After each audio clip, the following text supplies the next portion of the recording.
এখন কিন্তু প্রায় বর্ষাকাল চলে এসেছে, আর বর্ষাকাল মানেই আমাদের কিন্তু মনে পড়ে যায় সেই মাছটার কথা। কোনটা বলো তো? একদম, তোমরা হয়তো অনেকেই বুঝতে পারছো, ইলিশ মাছ। আর এখন কিন্তু ইলিশ মাছ খেতে জাস্ট ওয়াও লাগে, যেহেতু প্রথম উঠছে তো এখন তো একটু টেস্টটা অন্যরকমই লাগবে। আর ইলিশ মাছ এখন বলে নয়, যখনই খাবে তখনই ইলিশ মাছ একটা আলাদা টেস্ট, তাই না? তো বাঙালি মানেই কিন্তু আমাদের মাছে ভাতে, তোমরা সবাই জানো। আর প্রতিদিন কিন্তু দুপুরে থাকবে মাছের একটা কোনো রেসিপি, মানে প্রায় সবারই বাড়িতে মাছটা থাকবেই। তো যাই হোক, সেরকমই আজকে তোমাদের সামনে নিয়ে চলে এসেছি একটা মাছের রেসিপি, মানে ইলিশ মাছের একটা দারুণ রেসিপি। কে কীভাবে বানাও আমি জানি না, তবে আমি যেভাবে বানাই তোমাদের আজকে একটা নতুন মানে রেসিপি শেয়ার করছি। ইলিশ মাছ কিন্তু যেভাবেই দাও, আমাকে তো ভাজা দিলে আমি ভাজাটাই খেয়ে নেবো।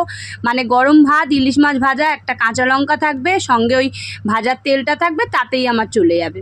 তো যাই হোক, আজকে ভাবলাম তোমাদের সাথে একটু অন্যরকম একটা মানে ইলিশ মাছ দিয়েই একটু অন্যরকম রেসিপিটা শেয়ার করি।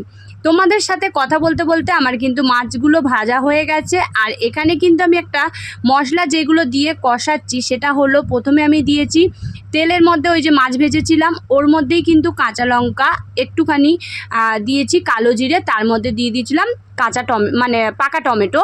যাই হোক, তো টমেটোটা দিয়ে কিন্তু আমি ভালো করে ভেজে নিয়ে তারপরে ওর মধ্যে নুন, হলুদ, তার মধ্যে একটু কাশ্মীরি লঙ্কার গুঁড়ো দিয়েছি। আর তোমাদের যেই জলের মধ্যে যে গোলাটা ফার্স্টে দেখালাম, ওটা কিন্তু সর্ষের মানে বেটে আমি জল দিয়ে ওটা ছেঁকে রেখেছি। তারপরে কিন্তু আমি দেখিয়েছি ওটা ছিল পোস্ত বাটা। আর লাস্টে যেটা তোমাদেরকে দেখালাম সেটা কিন্তু ছিল দই। তো আজকের হচ্ছে আমি ইলিশ মাছে দেব দই।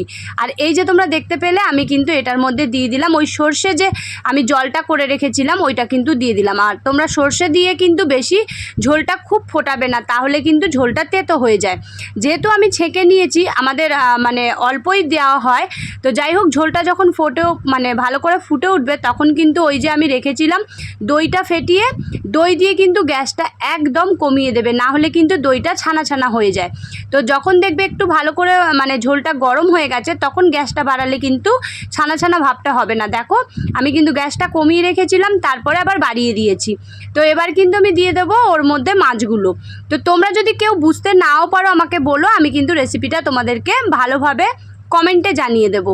তারপর আমি সব মাছগুলো দেওয়ার পরে কিন্তু এখনও পোস্ত বাটা দিইনি। ভালো করে যখন ফুটে উঠবে, দেখো তেল ছেড়ে দিয়েছে মাছ থেকে, তখন কিন্তু আমি দিয়ে দেব পোস্ত বাটা। মানে পোস্ত বাটাটা একদম সবার লাস্টে দেব, যাতে একটা ফ্লেভার থাকে পোস্তর।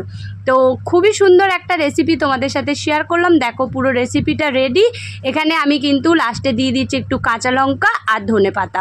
তোমরা চাইলে একটু সর্ষের তেলও দিতে পারো ওপর থেকে। গরম ভাতে এর থেকে আর কিছু চাই না, জাস্ট একটা রেসিপি দিয়ে তোমাদের পুরো এক থালা ভাত কিন্তু খাওয়া হয়ে যাবে। তো আজকের দুপুরের মেনুটা তোমাদের কেমন লাগলো অবশ্যই জানিও। সবাইকে জানাই শুভ দুপুরের শুভেচ্ছা, ভালো থেকো।